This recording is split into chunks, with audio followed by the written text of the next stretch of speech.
প্রাক্তন সহসভানেত্রী মীরারানী দাসকে জিপি সভানেত্রী করার দাবি দিদার খুশি। পঞ্চায়েত নির্বাচন সপ্তম হওয়ার পর এবার গ্রাম পঞ্চায়েতের আঞ্চলিক পঞ্চায়েত ও জেলা পরিষদ গঠনের পালা শুরু হয়েছে। আগামী 20 জুন থেকে পর্যায়ক্রমে গ্রাম পঞ্চায়েতের আঞ্চলিক পঞ্চায়েত ও জেলা পরিষদ গঠন প্রক্রিয়া শুরু হবে, যাহা ইতিমধ্যে ঘোষণা করেছেন রাজ্যের পঞ্চায়েত ও গ্রাম উন্নয়ন মন্ত্রী রঞ্জিত কুমার দাস। এদিকে পঞ্চায়েত গঠন নিয়ে নির্বাচন পঞ্চায়েত প্রতিনিধিদের মধ্যে দৌড়ঝাঁপ লক্ষ্য করা যাচ্ছে। নিজেদের পছন্দের প্রার্থীকে পঞ্চায়েত করতে উঠে পড়ে লেগেছেন তার সমর্থকরা। এভাবে এবার সোনাই উন্নয়ন খণ্ডের অধীন দিদারখুশ জিপিতে গ্রাম পঞ্চায়েত সভাপতি পদে জিপির প্রাক্তন সহসভানেত্রী মীরারানী দাসকে সভানেত্রী করার দাবি উত্থাপন করেন তার সমর্থকরা। শনিবার দিদারখুশ বাঁশেরতল গ্রামে এক সাংবাদিক সম্মেলন করে প্রাক্তন সহসভানেত্রী মীরারানী দাসকে নবগঠিত দিদারখুশ জিপির সভানেত্রী হিসেবে মনোনীত করার দাবি জানান তার সমর্থকরা।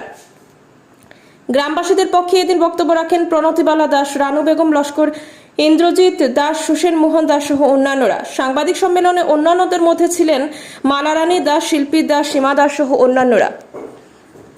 প্রথম খণ্ডের বাসিন্দা আমরা, যেটা আগে আমরা মীরারানী দাস পঞ্চায়েত ভাইস প্রেসিডেন্ট পঞ্চায়েত করিয়া আমরা গ্রামের অনেক উন্নতি হয়েছে। এইবারও আমরা যদি এই পঞ্চায়েতে আমরা দেওয়া হয় যে আমরা আরও উন্নত হইব আরও। আর আমরা যতটা দাবিদার আছি অরুণোদয় বা সব কিছু আমরা সম্পূর্ণ করিয়া দিচ্ছেন। অসম্পূর্ণ মীরারানী দাস রে আমরা পঞ্চায়েত বানাইতাম, আমরা এখানে কোনোদিন ওইছে না, আমরা সাইয়ার থানে বানাইতাম।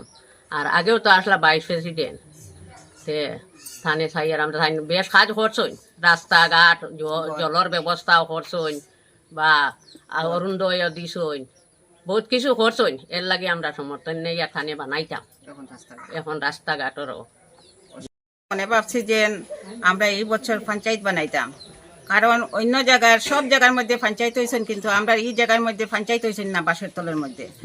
আর তাই খাসটাও ভালো করছেন, আমরা রাস্তাঘাট বা অরুণোদয় গড় সব কিছু দিছেন, চাউলের কার্ডও দিছেন, খাসটা ভালো করে যাইতরা। গতিকে আমরা তাহলে পঞ্চায়েত বানাইতাম আমরা চেষ্টা নিয়েছি। আগে তাই ভাইস প্রেসিডেন্ট আসলা, প্রায় ভাইস প্রেসিডেন্ট হওয়ার পরে তাই অনেক কাজ করিয়া গেছেন। এরপরে আমরা আপদ বিপদেও কিন্তু তানে আমরা দেখার লগে লগে পাই, রাত্রেও কাজ দিনও আমরা সব সময় পাই।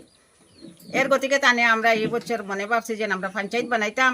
আমরা হরিনাথও হয়েছেন, মতিনগরও হয়েছেন, এরপরে 7 নম্বরও হয়েছেন, সব জায়গাতে হয়েছেন, কিন্তু আমরা বাঁশেরতল এরিয়ার মধ্যে আমরা পঞ্চায়েত কোনো বছর বানাইতে পারছি না। এই বছর আমরা অনুরোধ হরিয়ার যে আমরা মীরারানী দাসরে আমরা পঞ্চায়েত বানাইতাম। এটা আপনারা সবার কাছে আমি অনুরোধ হরিয়ার। কোনায় কোনায় আমরা পঞ্চায়েত বানিয়েছে, আমরা কোনো উজুর আপত্তি রয়েছে না। এখন আমরার কথা হইলো আমরা বয়স্ক এখন একটা মেম্বার বানাইছি, তখন তানে আমরা পঞ্চায়েতটা দেওয়ার লাগে আমরা সবার কাছে অনুরোধ করি।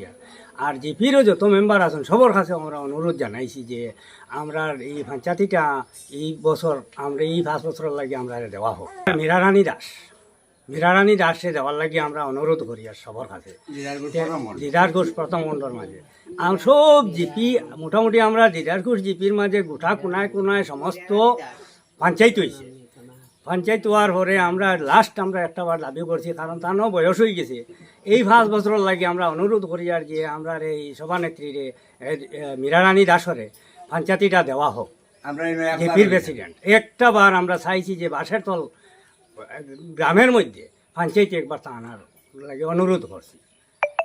এক দাবি ওটাও যে দিদারখুশ জিপির মধ্যে পুরা গোটা জিপি কোনায় কোনায় পঞ্চায়েতই হয়েছে, কিন্তু আমরা বাঁশেরতল একবারটাও পঞ্চায়েত হয়েছে না। তো আমরা এই মীরারানী দাসরে আমরা সমর্থন করি আর যে এবার আর সব মেম্বারদেরও রিকোয়েস্ট করি আর যে একবারটা দেওয়া হোক। দিলে আমরা তোরা নামটা একটু উজ্জ্বল হইব। এখন আগের মতো নয়, আগে দেখো তাই ভাইস প্রেসিডেন্ট থাকাকালীন আমরা দিকে রাস্তাঘাট হোক, পানীয় জল হোক, বিদ্যুৎ হোক, সবটা অরুণোদয় হোক, মোটামুটি একটা কিছু কাজ হয়েছে, এখানে নাইলা নাই, কিন্তু এখনও রাস্তা কিছু অসম্পূর্ণ আছে।